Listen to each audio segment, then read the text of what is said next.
Hello, everyone. I am so excited for this conversation. This has been months in the works. I am here speaking with Jenna Hua, who is the founder of Million Marker, which I believe is the only test available where you can you can test yourself for BPAs, phthalates, like all these plasticizers that we've been talking about. Is that right? Yes. Only one? Yeah. So it is such a privilege to speak with you. I have so many things I want to ask you. I don't even know where to start. So thank you for being here. Thank you so much for having me. It's an honor. Just to get started, I mean, tell us a little bit about, your background. You came from academia, and so a little bit about what led you to this product, and then we're going to go deep into Million Marker because it's incredible. Yes, as you mentioned, I was in academia. I was trained as a dietitian and environmental health scientist. I actually ran into a wall in my research because we have no data to study what I want to study, which is the impact of how environmental exposures impact our health. Um, the exposure we're talking about are daily exposures, we call it low dose. That means you get exposed to like tiny amount, but day in and day out. And a lot of these exposures, the impact doesn't happen until, decades later. So without big data, without having a lot of people tracking them longitudinally over time, there's no way to study it because you can't tease out the causal impact. And I ran into that problem in my research because even if we get a $5 million National Institute of Health grant, you can probably track 400 people over 2 years. That's Right. how far that 5 million will go. And when you do these studies, we do what we call it randomized control trials. That's the gold standard to really look at the causal impact. You really want people to stay in a study for 2 years. So in order to do that, we have to do really good orientation to make sure people actually stay in a study. But if you think about it, by doing that, you already filtered out people who are less motivated, who probably actually need the help. So it's not exactly generalizable to the rest of the population. And I was very frustrated by that. So I thought if we're able to make a product that people actually want to use, and then at the same time give people the benefit of changing their lifestyle, making improvement, at the same time we're collecting data to advance science, then why not? I also had a lot of personal side of why I started the company was because I had a lot of fertility struggles myself. I couldn't carry through a successful pregnancy. I had like 4 super late stage miscarriages, and the doctors couldn't figure out what's going on with me. It turns out I have a super rare autoimmune condition that prevents me from carrying through the pregnancy. But not until my 4th late stage pregnancy loss, they were able to diagnose me. And I was really frustrated. I did all the genetic testing, any test that's possible. So all the specialists, nobody could figure out what's going on. I was just told good luck next time. Because I studied environmental exposures, I knew they could impact, fertility, and I just wanted some answers. But when I went to the doctor over 10 years ago, asking, hey, can I do an environmental exposure test I just want to get a sense of assurance, if not even figure out, what's going on. And they told me the only test available is heavy metal. There's nothing else. But we literally have been studying these chemicals for decades, literally decades, since like the 80s, Yeah. even earlier. How could the public not having access? First, we have no access to this information. If I didn't study this, there's no way I would know. I actually didn't know this information until I was in my PhD program in graduate school. Wow. So the public have no idea what's going on, and we have no data, and then we have no tools for anyone to even understand their exposure, which is like super mind-boggling to me. So I figured since nobody's reading my papers anyway in academia, I should just do something different. That's how I started the Million Marker. Wow. So much to unpack there. Just a side note, I always say I think that plastics are going to be the new lead. And so I'm optimistic because of people like you that action will be made the same way we treated lead. And there's this Yep. theory that lead was the reason for the fall, the decline of the Roman Empire. So if we're not careful, plastics will be our downfall.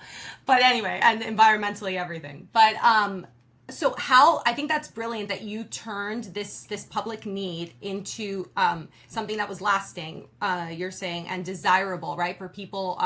Like it was like a mutually beneficial relationship with this product.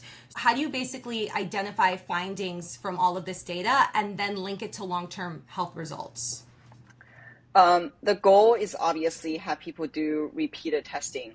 So we're not there yet, but the vision I have is kind of like what you're saying, right? Like this plastic could be the new lead.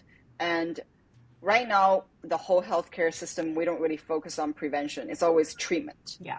The only preventative measure that I kind of want to use as an analogy is teeth cleaning. You know, twice a year we go to our dentist for teeth cleaning, right? I kind of want to use testing your exposure, kind of like your twice a year teeth cleaning. I'm hoping eventually our product could be something like that. People would do twice a year, if not more often, that, you know, when you change your environment, you want to get it tested. Because a lot of these exposure, again, day in and day out routine exposure, it's impossible to eliminate plastic. It's just everywhere. And people literally you have to go out of your way all the time to reduce your exposure. But if you do it like long enough, you know, then it could potentially become a routine, right? Not only it's a good reminder, it also helps you understand your own exposure and do something about it. Yeah. Yeah, no, that's what was so amazing about this report was how customizable it is. I feel like for the first time in my life, I have a real action plan. And I was surprised by the results. So before we get into mine, then I keep wanting to jump into it, but explain to us. So it tests the test tests for 13 specific chemicals. Can you explain why you chose those and what they are? Yes. So the reason we chose these 13 chemical metabolites, so these are like urinary metabolites. We call them transient chemicals. That means your body actually have the natural detox system to get rid of them. If you eliminate your exposure, you can readily get rid of them. And that's part of the reason why we chose these chemicals is that you can do something about it. And I also think they're like the low-hanging fruit. There are so many exposures out there that are not good for us. For example, air pollution. Right? You can have an air filter at home, but when you go out exercise, when you walk on the street, you can't change the air there. Like No, there's not much you government. That's like a government thing versus exactly like a small thing. Yeah. exactly. There's not much you can do there. And then if you talk about persistent chemicals, for example, like PFAS, forever chemicals, you can definitely do something about it for your future exposure. But once you're exposed to those, there's not much you can do. That's why we call them a forever chemical. It's very hard to get rid of them. But for these transient chemicals, it's such low-hanging fruit. You can readily change the product you're using. Just be conscious with your behavior and you can get rid of them. So I think it's like very actionable. And then that's something that people should do, at least equipped with the knowledge so they can do something about it. Another thing I also think people don't realize for the parts that you can't change, I think one of the largest exposure in our lifetime we could potentially have is when we get hospitalized. You know, in your life, at some point, you're going to have to go to hospital, right? But when you get in that hospital, if you think about it, everything is plastic. IV bag is plastic, and like everything, right? For that, you can't really, exposure is crazy. There were even studies showing that reducing plastic use or changing like IV bag and certain things can actually help with recovery in a hospital, in the ICU. Wow. NICU is the only place that a lot of the IV bag is actually phthalate free because neonatals are getting, bombarded with so much. And there's not much you can do there, right? Like you need to be sterile and you need to be disposable. So I often tell people it's like, okay, that's exposure you cannot avoid. So save your bucket for that. Yeah, for like yeah. the time you absolutely have to get exposed. Or if you need like life-saving medications, because medications, supplements, or it's another potential source of exposure. I was surprised about that. Yeah, the ones that are wrapped in plastic. I never thought about it. So like, yeah, like for those, like if you really need this life-saving medication, you have to take it, and then there's not much you can do there. So then you want to reduce your other exposures, like the parts you can actually take control of as much as possible. Yeah, that's really, really helpful. Okay, so then let's get into the process. I'm excited. So, just for everyone who's watching, to kind of summarize, my husband and I did it together. We got a kit in the mail, and it had this really extensive questionnaire that you can fill out as little or as much as you want. I am very type A, and I've filled it out pretty extensively. My husband, I think he got a little like fed up after a while and lazy. And so it's actually a good case study of between the two of us. One was very, very, A student, and I'd give him like a C minus.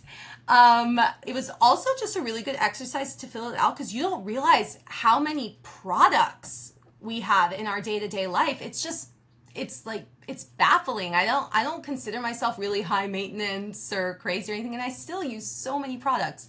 So that was really surprising to begin with.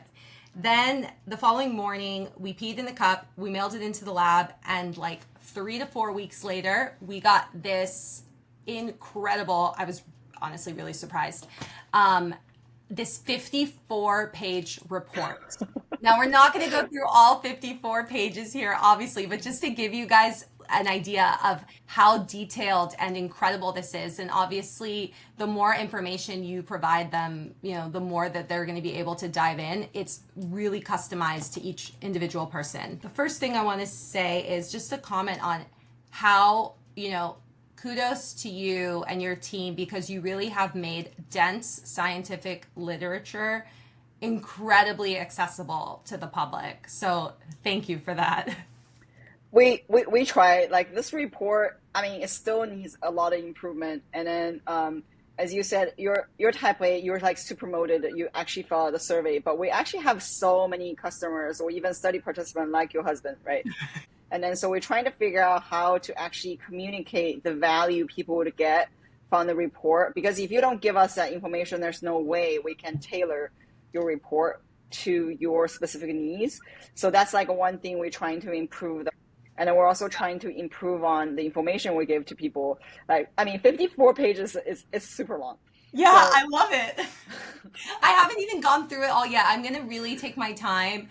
And I'm also of the mindset, when I became a mom, I went through this kind of meltdown with plastics. And I'm now just trying to take my time with it. It's not something that's done overnight. And it's just step by step. So I'm not going to throw out all of my products. I'm just going to go take my time, go through them one by one, see areas where I can improve. And it seems to me by reading my report that the biggest area, the biggest red flag for me, my takeaway is fragrances. Yes. So I wanted to talk a bit about that. But first, just the results summary in general. I was really surprised that because I would consider myself very conscientious and we don't use plastic in any of our food, like all of our Tupperware is glass. I mean, everything where we really, really are mindful about this. And I was really surprised that I tested very, very high for phthalates. Are you finding that even people that find themselves very kind of mindful about these topics are surprised by their results? Yes, many people. So you're actually doing pretty well in terms of plastic. So if you go into the report, we test for 2 kinds of phthalates. One of the phthalates are used in plastic, which is make plastic flexible. Those are called high molecular weight phthalates. Those are mainly in plastics. And we have another kind called low molecular weight phthalates. Those are generally used in personal care products, using fragrance, and that's something that makes your fragrance stick on your body for a lot longer. And you're mainly high in low molecular weight phthalates, which majority are coming from your products. And you're actually doing extremely well in terms of plastic, which is actually reflected in your results because your high molecular weight phthalate is actually really low. Okay, well, that's comforting. That's good to It's know. actually really low. No, it's good. So that also means, because I think like plastic oftentimes is really hard for people to get rid of. People want convenience, and that's really hard. And then we have consistently seen actually people with high molecular weight phthalates than low molecular weight phthalates. So for you, like, it's like changing our product is such a low hanging fruit. It will be so much easier to implement because of you already have a pretty healthy lifestyle in terms of reducing plastic use. I didn't even know the difference between these phthalates until I read your report. So I've learned so much just from reading this. And also, I think it's the fact that I don't have the high molecular weight ones is, like you said, it's evident in more my lifestyle than my product choices, because, and that's why I started Whole Bunch Club, because I really, I mean, it's not that hard to change like food packaging and things like that. I don't know, making a smoothie and putting it in the silicone containers once a week for my kids, it takes 30 more seconds than buying the packaged pouches. It's really like, it's a very low lift, so I think with just when people have the information, it really makes a difference. When it comes to products, I also feel like I use organic or healthy or this and that and whatever. And what's interesting that I learned from your report is that even products that say phthalate free are not once you tested them. So what is going on here, and what can we as consumers do about that? This is the crazy part. When we first started, we had very diligent customers, people like you, like already using good product. After using our tests, made changes to their product. They are literally as clean as possible already, based on reading the label of the product and everything. Some of the people still came back with elevated level of low molecular phthalates, and then we're just like, what is going on? This is like really strange, because we couldn't pick out any reasons. So that's when we end up doing some product testing as a pilot. Okay, let's just see what's in the product people are actually using. And then that first batch, we actually tested product that deemed to be very clean. And then we actually picked some of the bad ones, the bad actors, and then also just test them just to see like what's the distribution, what's the range of kind of like things we see in product. And the results were quite shocking. And we recently published that white paper, is that the exposure, the contaminants is all over the place.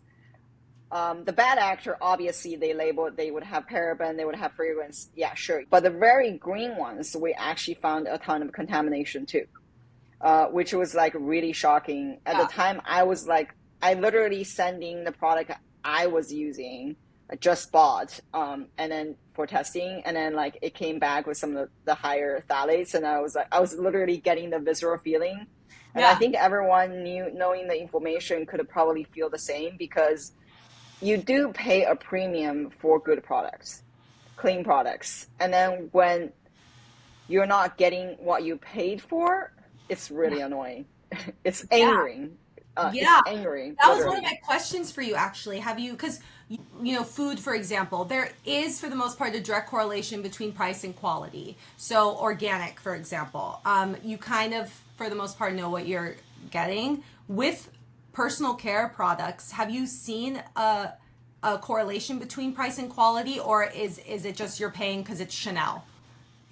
I think there is not a ton of a direct correlation, at least not as strong as food. I think even food could be questionable, but at least like in terms of quality, I felt like personal care is all over the place. Wow. The good news is, in general, reading the product label is still better than not reading the label, right? You still pick a product with least ingredients, like a more natural ingredients, and then like the claim to be paraben free, phthalates free. That's still better than just don't care and choose anything. That's still better. But that said, what we discovered, there's so many issues in the supply chain, the packaging. And many times, the brands, the companies, they don't even know. Sometimes they've been lied by their suppliers. And it's sort of like striking a balance between, we test these things and then we're trying to contact the brands to let them know, hey, we actually found something. And then our initial contact with some brands is like, we did not actually get positive feedback. People don't want to know, because if they know, they will have to fix it. Yeah, it's plausible. So it's kind of like ignorance is blessing. But what we also discovered is that some of the small brands was really trying to do good, right? They're on top of like choosing the cleanest thing, but sometimes they're just being lied by their suppliers or their manufacturers saying it's clean, and it's actually not clean because nobody does the testing. So then they also don't know. And there's even more complication is that when they oftentimes it's happening at the manufacturing site. So a lot of them use contract manufacturing. And if the manufacturer ran a batch of product for, a not so clean company, right? Not so clean product on their like a manufacturing line, and then immediately run the clean one. So you can just see the contamination will like leach into, and that's not routinely like well controlled. And if they don't test, there's no way to know. So there are these It's issues. expensive, and especially these startup, and Exactly. small brands. And it's a whole chain, like you said, it's a chain Exactly. reaction. That sucks. And then also, I imagine, just like with what I learned from doing the research in like baby food and packaging and stuff, I can imagine it's also the packaging because they test Yep. their actual product and then they put it Exactly. in the package, and Yeah. so Yes. And oftentimes when they do the packaging, it's like, okay, it's put in the packaging, you put on a shelf at room temperature. But if you think about like the transporting of the product, right? If you go transporting to Texas or South, like where it's like super hot, and then this batch of product sitting on a pallet, on a truck, or at a warehouse outside, exposed to the sun, just totally. imagine the chemical reactions, right? And then before getting to you on the shelf, it's already a lot of things has happened already. So there's like, if you don't test this final product, that where you get it's Yeah. really hard to tell what's in it. And then in terms of like supply chains, one thing people don't realize is that essential oil is like very concentrated. I Yeah. mean, there's like literally hundreds of years of why people use essential oil. There's definitely its benefit, but we would recommend, if you don't know the source of that essential oil, you don't know how it's being extracted, the source of it, how they manufacture it, we still recommend people not using it. If you think about it, if for say maybe a low grade, imagine the plants are collected in plastic, distilled in plastic tubing, and that's really hot, that's really concentrated. Just imagine everything just leaching to that essential oil. Wow. Then the most used essential oils are lavender oil, tea tree oil. And for these two, is like basically the world's supply of these plants are probably is only enough to make about 50% of these oils that's sold on the market. So for the rest of the 50%, it's mainly synthetic or something, but It's people like still olive label it oil. as exactly. So you don't actually know. So we still recommend people, especially say if you're like trying to get pregnant or you are pregnant, we would avoid fragrance, including essential oil, just so you don't have to think about it, and also just not getting that exposure. Yeah. Wow. So I've been saying ever since I got into this, let's not let perfect be the enemy of good. Mm-hmm. So that's my motto now. So what I love about your report is it not only went through the ingredients of concern for each of my products. That's why anyone who's doing this, I highly recommend you give them all your products because it will save you so much time and research in the back end.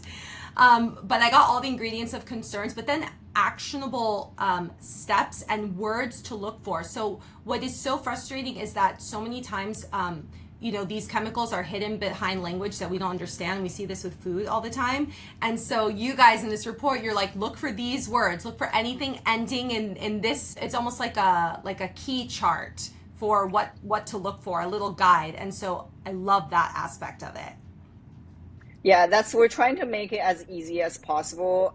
Besides the chemical names, the entire report, including the content on our website, is all geared for eighth grade reading level. And also another thing we're trying to portray in the report, and also sort of all our content too, is a bit of optimism.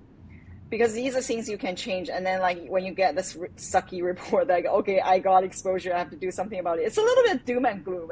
But we really want to motivate people to make these changes, because these changes are also not just good for you, it's literally good for future generations. Yeah. It has to do with sustainability, it has to do with the whole earth.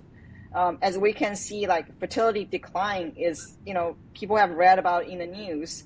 And some people argue that you can contribute fertility decline with higher education, and then people don't want to getting expensive to have kids.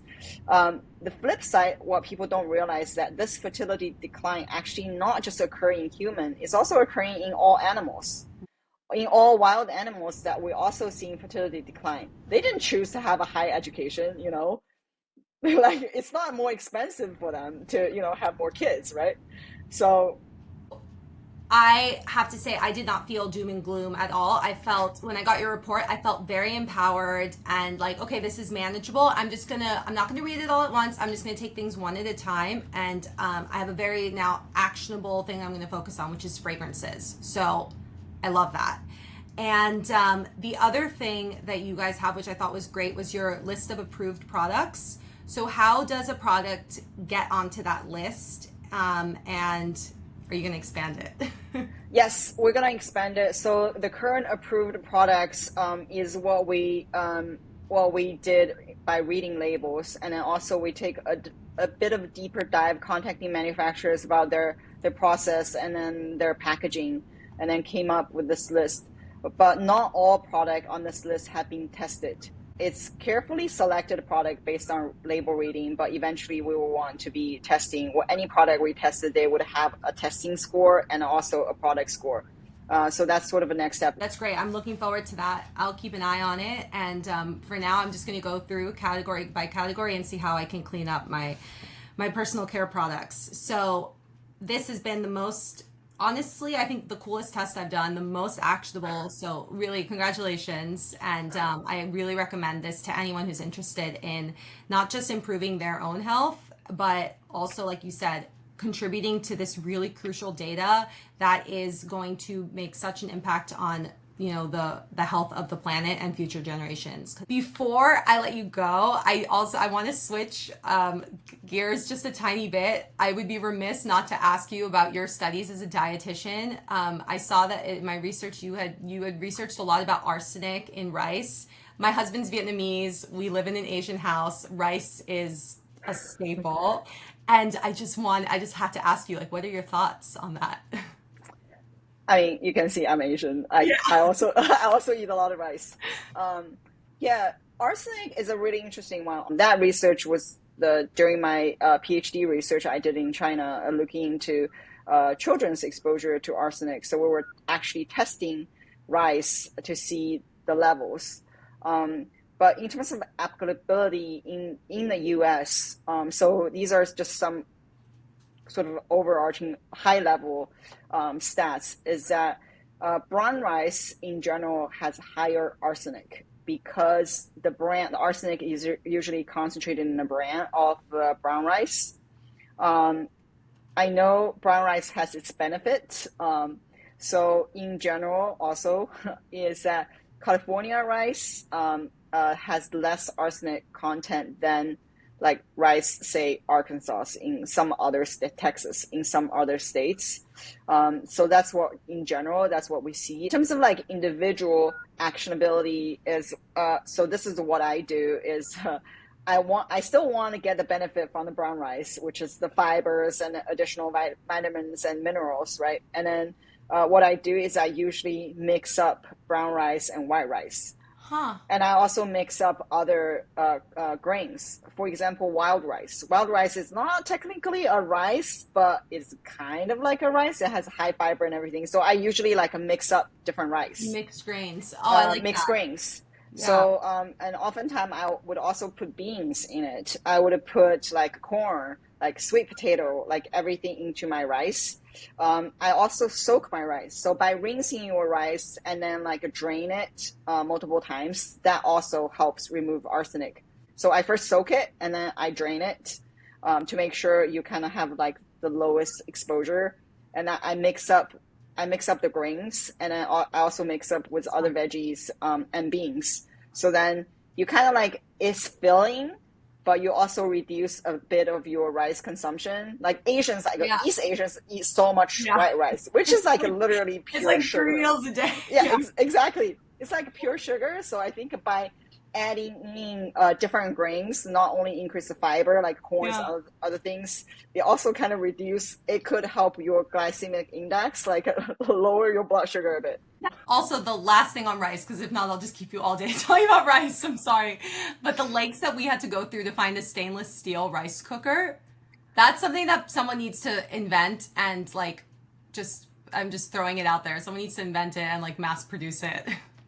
Yeah, so okay, I also went into a rabbit hole looking for the rice cooker because the in the past, the best rice cooker I have used was the Japanese made Fuzzy Logic rice cooker, right? But then you get this Teflon coated Yeah. non-stick like cookware like that's for the rice. And then I went down a rabbit hole searching for it.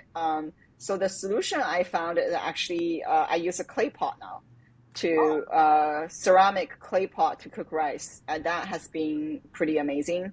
But yes, you can use stainless steel. I think some companies started making cast iron uh, Oh, really? uh, rice cookers. Those are a little bit expensive, but clay pot Heavy. has been my solution, and it's been great. Clay pot. Okay, cool. Yeah, we found a stainless. I mean, my husband went into this rabbit hole and found a stainless Yeah, steel that was just the right dimensions. It was not part of the rice you cooker. got. We just found the right one. Anyway, so look, thank you. I mean, this has been so much fun and just such a pleasure. I really hope that we can stay in touch as your company grows and however we can support really, as we grow also, and just, friend and ally, and however I can contribute data to your mission, just let me know. I'm such a fan. Absolutely, and we're a fan for a whole bunch club too, and it's so important for especially moms to learn and start your kids on the right path, reducing Yeah. exposures, because actually the younger they get exposed to, the more detrimental impact could have. So also thank you for what you do because it's so important for people to know this information and all know easy tips and recipes to Yeah, like actually do actual it. solutions so that we don't feel Mhm. so helpless. Absolutely. We don't want to increase that cortisol because we don't want to be stressed out. Same as like swapping out products, right? Like you still occasionally you want to have some fun. You can Totally. still wear makeup, but just like don't do it all the time. Right. Totally. Totally. Well, look, thank you. Thank you so much. Again, congratulations. And I just wish you all the best. And thank you Thank for, you so much. um,